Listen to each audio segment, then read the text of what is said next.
Hey guys, welcome back to the channel. Today I'm installing the JLM Valve Saver kit on the Ridgeline, but before we do that, I need to take care of something.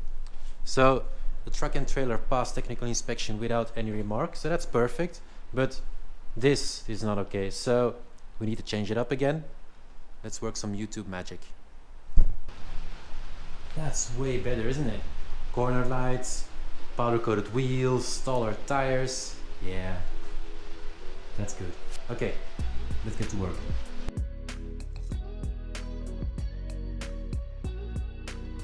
So the system that the LPG installer installed, well, it doesn't work anymore. Because first of all, it's this bottle. It's leaking down there. I'll take some light and show you. As you can see, it's leaking down there.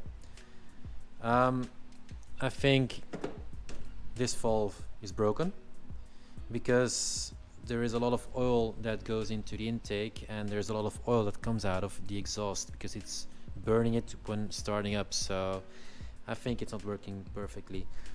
Second problem is that this here is higher than the inlet ports where it sucks into the intake, because this is all connected up to this guy back here, and this is lower than this, which is not good.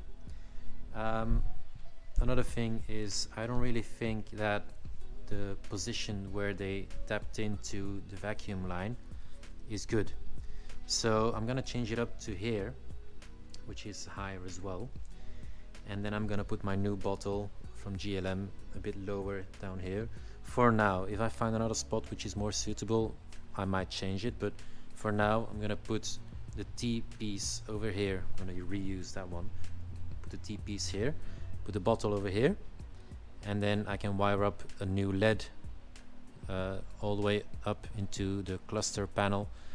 This one doesn't have a LED, so I never knew if this was empty or not, so that's a good thing about the JLM kit, that we have a LED.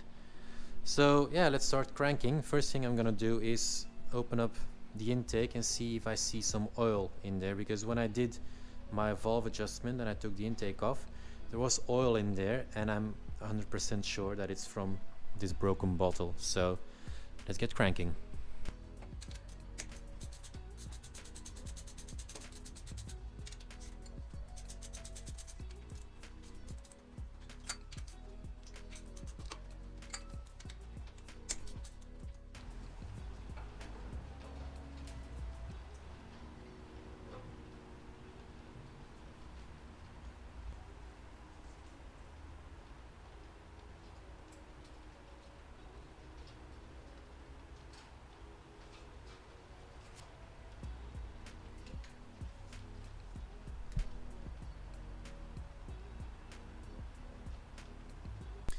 So as you can see down here, well, I hope you can see, there's a lot of oil in there.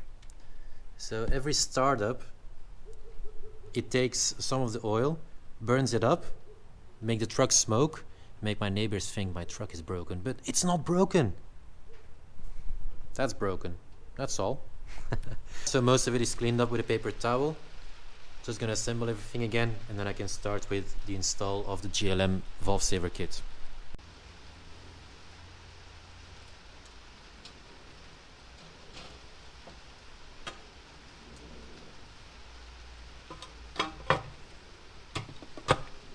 I feel like I'm telling you guys every time, but don't forget to lube up the threads.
So I took off the TPs that I'm going to reuse, but this hose is too big for this nipple, so I sourced where it came from onto this TPs, and well, it's not really on very tight, is it? So just gonna take some new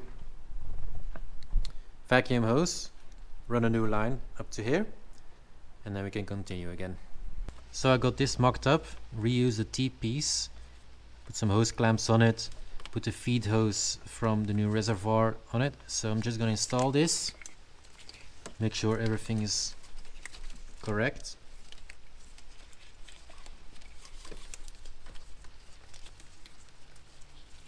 I'm gonna leave this hose very long because, yeah, I'm not sure if I'm gonna leave the reservoir over here, if I'm gonna put it somewhere else. So just gonna leave it like this, doesn't harm anything.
Yeah, that's looking good. So I reused one of the two holes and it's good here for now. If I like the position, I'll fix it a bit better. If I don't like the position, then I'll put it somewhere else. So now we can attach our feed hose.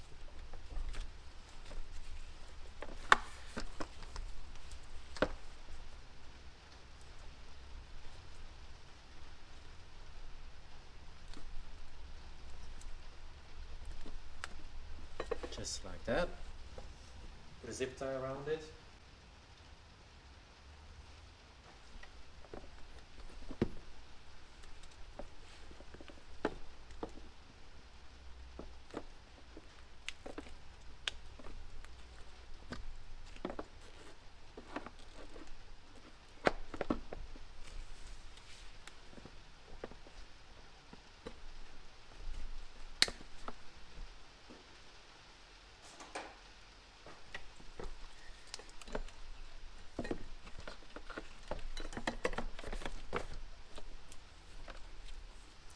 Perfect. And now we can do the wiring. So the only wiring that's included is the wiring attached to the LED, which is black and red, and then this small piece over here, which is black and brown.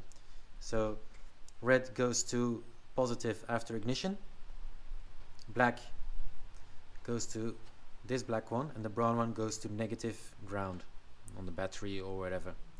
So I'm gonna pull a new cable to attach this black one to this black one through there from under the dash, and then after that I can just put the LED somewhere around the cluster so I can see the LED properly whenever the reservoir is empty.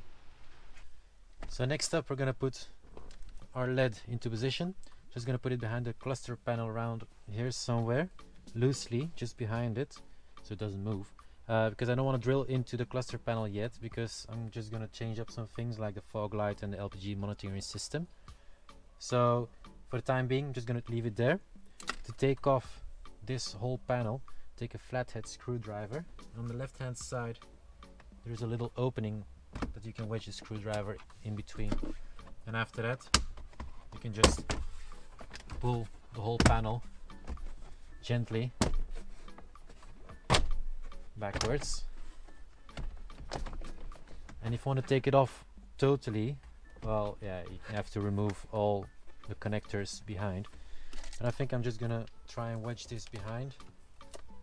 well, in between the cluster panel and the cluster itself, just so I don't have to remove all the connectors. I think I'm gonna put it around here.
So I pull it all the way straight downwards so it doesn't come into connection of the steering wheel.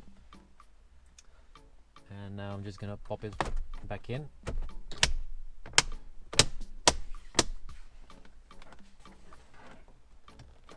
Just pull it a little bit tighter.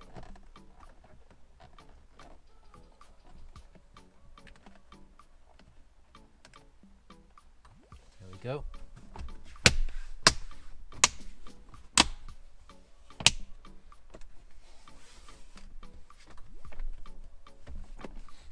That's it.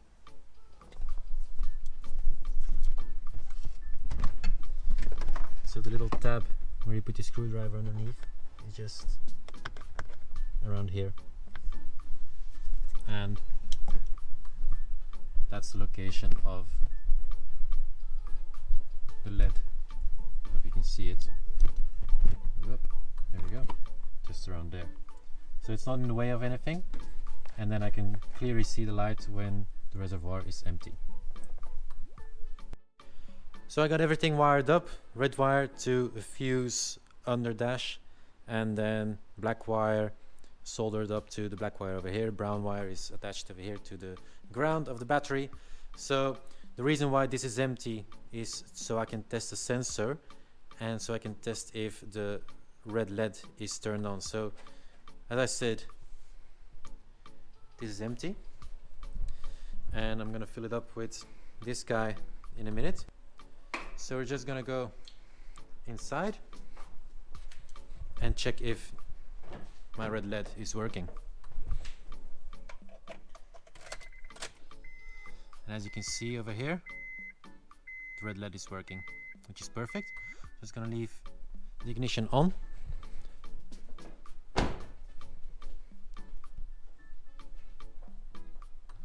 Come over here and try to fill this up without spilling.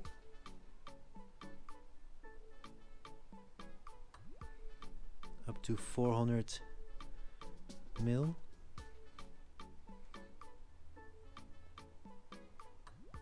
That's it. And then normally the light is turned off. Well, that's okay. That's perfect. So that concludes the install of the JLM Valve saver kit. The only thing left to do is to adjust the adjusting screw over here to allow more or less fluid to go into the intake manifold. So they do recommend to have about 15 drops per minute of fluid that goes into the intake to start off with, and then after about 1,000 kilometers you just check how much fuel you have used and how much of the fluid you have used as well. Then they do recommend about 1 milliliter per liter of fuel that you have used, but more is better, of course. But if you do more, you might be smoking some of the fluid. So that's the wrap up. I hope you like the content, and if you do, please do like and subscribe. About 95% of people who are watching my videos are not subscribed, so do me a favor, just subscribe and then keep up with the content. All right, see you later.